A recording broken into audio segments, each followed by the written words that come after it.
ஒரு காரியத்தை நம்ம செய்யணும்னா நல்ல ஒரு ஞானம் இருக்கணும்னு சொல்லுவாங்க.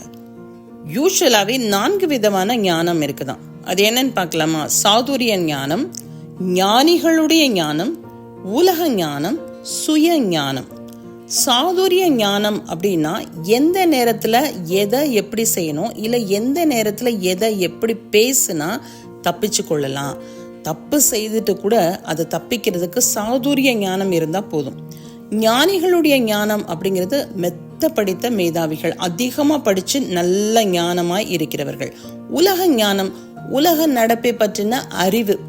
நான் இப்படி செய்தால் இதனுடைய பதில் இப்படி வரும், இல்லை இப்படி செய்தால் இது நல்லா இருக்கும். அந்த மாதிரி இந்த உலகத்தின் எக்ஸ்பீரியன்ஸ்லேருந்து கற்றுக்கொள்கின்ற ஒரு எக்ஸ்பீரியன்ஸ் மூலமாக வருகிற ஞானம் தான் உலக ஞானம்.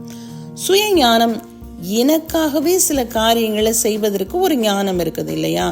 இப்போ ஃபார் எக்ஸாம்பிள், ஒரு குழந்தைக்கு முன்னாடி ஒரு பர்டிகுலர் விஷயத்தை வச்சு அது எடுக்கலாமா வேண்டாமா அப்படின்னு அவங்களுக்கே ஒரு சுயமாக சிந்திக்கக்கூடிய ஒரு திறமை இருப்பது, இதுதான் சுய ஞானம்.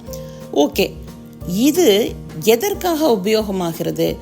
தேவனுடைய வசனத்தை இந்த உலகத்திற்கு பிரசங்கிப்பதற்கு இந்த எந்த ஞானமும் உபயோகப்படாது.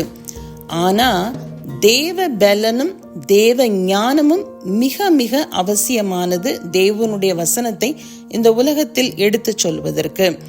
ஞானிகளை வெட்கப்படுத்தும்படி தேவன் உலகத்தில் பைத்தியமானவைகளை தெரிந்து கொண்டார். பலமுள்ளவைகளை வெட்கப்படுத்தும்படி தேவன் உலகத்தில் பலவீனமானவைகளை தெரிந்து கொண்டார்.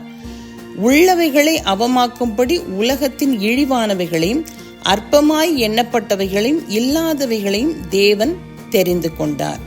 அப்ப பாருங்களேன், எவ்வளோ பெரிய பிரபுவாக இருந்தாலும், எவ்வளோ பெரிய ஞானியாக இருந்தாலும், எவ்வளோ படித்த மேதாவியாக இருந்தாலும், தேவனுடைய வசனத்தை பிரசங்கிப்பதற்கு தேவ ஆவியால் நமக்கு கொடுக்கப்பட்ட அந்த தேவ பலன் இருந்தால் மாத்திரம்தான் பாசிபிள்.